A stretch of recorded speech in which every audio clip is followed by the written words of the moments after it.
Hai guys, selamat kembali ke Kupi-Kupi Go. Anda bersama saya Ekram. Kisah kita pada hari ini ialah kisah menyeramkan tentang Saka. Kalau bercakap pasal Saka, kita tahu Saka ni diamalkan oleh datuk ataupun nenek moyang pada zaman dahulu untuk pelbagai sebab. Ada untuk tujuan mengubat, ada untuk menjaga ahli keluarga, menjaga tanah dan sebagainya. Ia banyak diamalkan dulu sebab Islam belum lagi tersebar dengan luas di negara kita. Tetapi tidak pada zaman moden ini. Bila ramai yang menolak untuk mewarisi Saka-Saka ini, dengan itu timbullah pelbagai kisah-kisah menyeramkan tentang Saka. Kisah nombor 5 dan nombor 4 adalah sebuah kisah benar yang dikongsikan kepada saya. Untuk kisah-kisah yang lain pula, kita anggap sebagai hiburan. Kita jangan terlalu obses. Ini adalah 5 kisah Saka yang menakutkan. 5. Saka ikut melancong. Pernahkah anda mendengar kisah Saka keluarga yang ikut melancong? Sekali dengar macam mengarut, tetapi ini ialah sebuah kisah benar. Itulah yang terjadi kepada salah seorang pelajar dari salah sebuah universiti tempatan di negara kita yang kita gelar sebagai Amir, bukan nama sebenar. Di universiti, dia mengambil jurusan yang memerlukan untuk dia pergi melawat ke tempat pelancongan. Di akhir semester, mereka perlu memilih satu tempat untuk menjalankan lawatan sambil belajar dan mereka pergi ke Bali.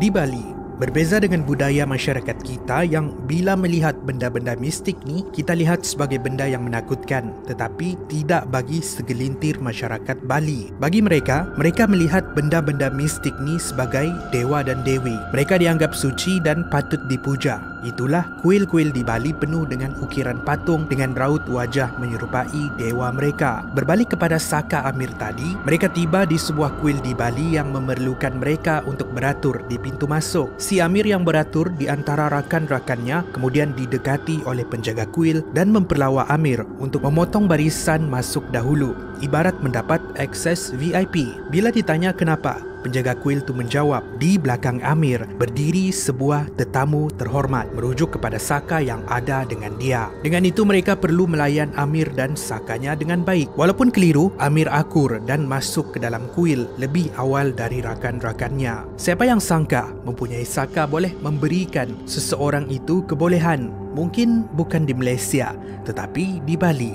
Itulah kisah Saka yang ikut melancong. 4. Saka keluarga bertembung dengan Saka kampung. Sebuah lagi kisah benar yang dikongsikan kepada saya tentang Saka keluarga yang bertembung dengan Saka kampung. Kisah ini melibatkan sebuah keluarga dari semenanjung Malaysia yang pergi bercuti ke sebuah kawasan peranginan. Ketika menetap di sana, mereka tinggal di sebuah rumah homestay yang dikelilingi oleh kawasan hutan dan belukar. Di antara ahli keluarga ni, ada 2 orang yang memang mempunyai Saka keluarga dan lazimnya Saka yang berada di dalam badan akan mengikut seseorang itu ke mana sahaja mereka pergi. Kebetulan pula di tempat mereka tinggal tu memang ada seekor Saka yang tinggal di sebuah pokok yang besar. Malam pertama mereka di sana tiada apa yang terjadi. Tidak sehingga malam kedua, salah seorang ahli keluarga wanita yang tidak bersaka mula meracau. Saat ini dia telah dirasuk oleh Saka kampung yang tinggal di situ. Dia menjerit melolong, katanya, "Aku ada lihat 2 orang berbadan besar ada di dalam rumah. Suruh mereka keluar." Merujuk kepada Saka keluarga mereka. Pada masa yang sama, ahli keluarga yang mempunyai Saka tadi dirasuk serentak, tapi mereka tidak meracau. Mereka hanya berdiam diri seakan melindung si pemilik Saka dari diganggu Saka kampung tadi. Mujurlah, pada waktu itu ada di antara ahli keluarga, ahli Darul Syifa, satu pertubuhan perubatan Islam. Mereka dapat berdialog dan berkomunikasi dengan Saka yang merasuk tadi. Mereka menghalau Saka itu pergi dan tiada kejadian tidak diingini berlaku. 3. Saka Pontianak Nenek. Ini adalah satu perkongsian yang dimuat naik di Twitter oleh pengguna dikenali sebagai Iqmal Hanif. Dia menyampaikan pengalaman seorang rakannya yang bernama Ahmad tentang gangguan yang diterima oleh Saka yang mendampingi neneknya yang telah meninggal dunia. Menurut Ahmad, semasa dia berumur 5 tahun, keluarga mereka mengalami satu dugaan bila mana nenek dia sakit tenat. Arwah nenek pula sukar untuk menghembuskan nafas terakhir. Sekitar 10 malam, Nenek Ahmad yang sudah terlentang sakit disemak oleh pakar perubatan mistik. Mereka akhirnya dapat tahu Saka yang mendampingi Nenek Ahmad tidak mahu melepaskan arwah nenek pergi, sehingga tahap arwah nenek meracau dan mengilai sambil berkata, "Aku tak akan lepaskan dia. Aku pegang dia sampai ada yang terima aku."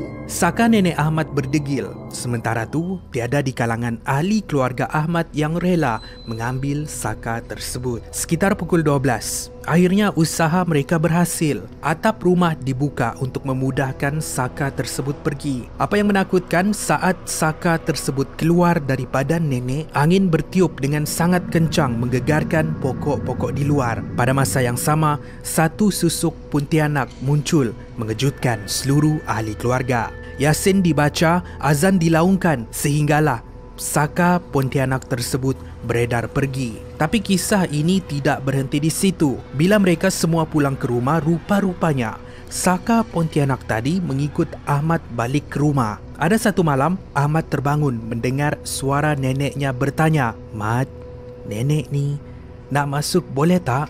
Luar sejuk, Mat." Ahmad yang masih lagi kecil dan dalam keadaan separuh sedar mengiyakan sahaja dengan menyahut, "Masuklah, Nek. Ahmad nak tidur." Maka sejak dari hari itu, Saka tadi mendampingi Ahmad. Ahmad menjadi pemarah, kuat makan dan kuat melawan. Tidak sehingga dia berubat, barulah mereka dapat menghalau Saka tersebut. Tapi malang sekali bila mata hijab Ahmad terbuka sehingga hari ini. 2. Saka Serba Merah. Ini ialah sebuah kisah yang dikongsikan oleh penulis semasa dia berusia 10 tahun. Ibu dan ayah penulis selalu membawa dia berkunjung ke rumah Makcik Samsia untuk makan malam. Keluarga mereka memang rapat. Ada satu malam, ketika habis makan malam, ibu bapanya bercerita di ruang tamu sementara dia duduk berdekatan tingkap rumah melihat kawasan luar. Tiba-tiba, di sebalik pohon pisang, dia perasan ada seorang lelaki yang berbaju serba merah bertenggek melihat dia dari jauh. Merasa takut, dia pun bergegas beredar dari situ. Tapi malang sekali bila dia tersadung dan termasuk ke sebuah bilik yang gelap. Di sana dia terlihat ayah Makcik Samsia yang dikenali sebagai Tok Sudin sedang terlentang dan hanya berdiam diri. Ceritanya lagi, Tok Sudin memang sudah lama sakit, tapi kali ini dia lihat depan mata sendiri. Di kepala penulis tertanya, adakah lelaki serba merah di luar rumah tu ada kaitan dengan Saka Tok Sudin? Tidak sehingga ada satu hari keluarga mereka dikejutkan dengan berita Tok Sudin tengah nazak. Mereka sekeluarga dipanggil ke rumah Makcik Samsia untuk membaca Yasin. Sesampainya mereka ke sana, keadaan agak cemas bila Saka Tok Sudin tidak mahu keluar. Dengan itu, Tok Sudin tidak boleh meninggal dunia. Ustaz yang berada di sana berdialog dengan Saka tersebut dan katanya selama ini dia tidak dapat masuk ke dalam badan Tok Sudin. Tidak sehingga Tok Sudin jatuh sakit dan lemah, barulah dia masuk. Dan Saka itu ialah Saka keturunan, sebab mengikut cerita, moyang Makcik Samsia ialah seorang pawang. Penulis yang berada di luar rumah pada waktu itu mendengar jeritan lelaki tua, satu jeritan yang menyeramkan. Akhirnya, ikhtiar mereka membuang Saka itu berhasil dan Tok Sudin meninggal dunia. 1. Nenek seorang penanggal. Ini adalah sebuah kisah yang berlaku kepada penulis yang menggelar diri dia sebagai Farah. Dan ini berlaku semasa dia berumur 7 tahun dahulu. Ada ketika mereka akan pulang ke kampung untuk menjenguk nenek. Apa yang dia kagum dengan nenek dia ni, walaupun sudah berusia tetapi tidak nampak tua. Wajah dia nampak muda dan tubuh badan dia masih sehat. Ketika berada di sana, apa yang pelik, dia dilarang untuk masuk ke sebuah ruangan kecil yang terletak di dalam bilik nenek. Sudah menjadi lumrah, kanak-kanak tidak peduli dengan cakap orang tua. Ada satu malam tu, dia masuk juga ke dalam. Dia ternampak nenek sedang duduk di lantai menghadap tingkap yang terbuka luas. Di depannya kemenyan sambil mulut dia terkumat kamit membaca sesuatu. Tangan dia pula mengurut-ngurut leher. Farah yang keliru diam dan memerhati. Tidak sehingga kepala nenek terpisah dari badan sebelum kepalanya terbang keluar dari tingkap meninggalkan badannya tadi di dalam bilik.